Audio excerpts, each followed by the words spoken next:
After the blackness is the whiteness, albedo, or the whitening. The next stage in the process where the alchemist sees white flecks starting to appear in the mixture, which eventually crystallize as white stone.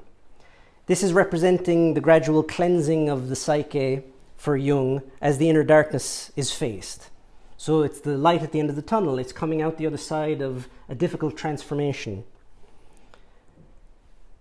For me, this is an interesting image in this process, this ethical process of self-development, because the personality, our expression in the world, is the matter that we're working with. This is the alchemical substance that we're working with. And we have to apply a certain degree of heat in order to help all of the impurities rise to the surface. It's a nice image, I think. What is that heat? Well, turning up the heat is facing the challenges of life, facing natural adversities.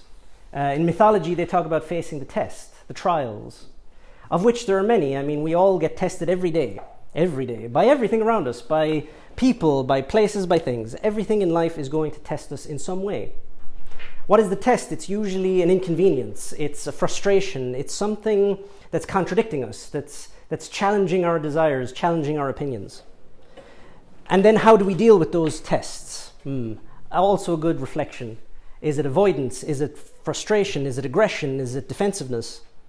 We have different reactions, mostly instinctive, that we use to protect ourselves from the tests of life.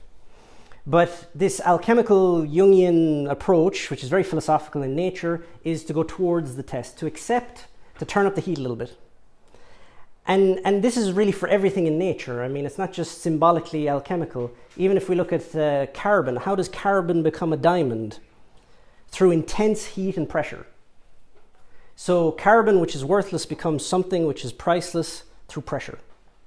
And the Stoics, to just divert for a second to another philosophy, would tend to agree with this. If we don't test ourselves in life, we never know what we're made of. And if we want to transform ourselves into diamonds, into incorruptible beings, then we have to turn up the heat a little bit. We have to face the natural challenges of life calmly. And this is what ethics is really for. It's to help us, as Monica was saying at the beginning, to learn to face the challenges of life serenely, with confidence. It's not a torturous exercise. Philosophers are not masochists. We don't need to punish ourselves. It's not a guilt system. It's a natural process of facing life honestly and openly, without hiding, with some courage, with some humility, with some serenity, so that in confronting these challenges in life, we can become better.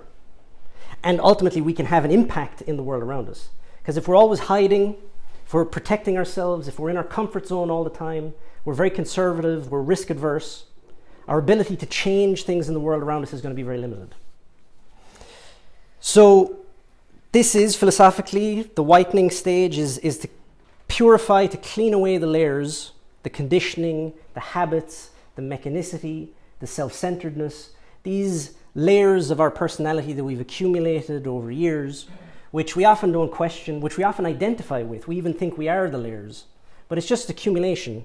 And if we scrub that away slowly, we start to discover the depth of the potential inside us.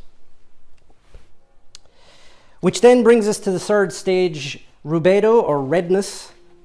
The reddening, this is when mercury is added to the white stone, which goes green and then red.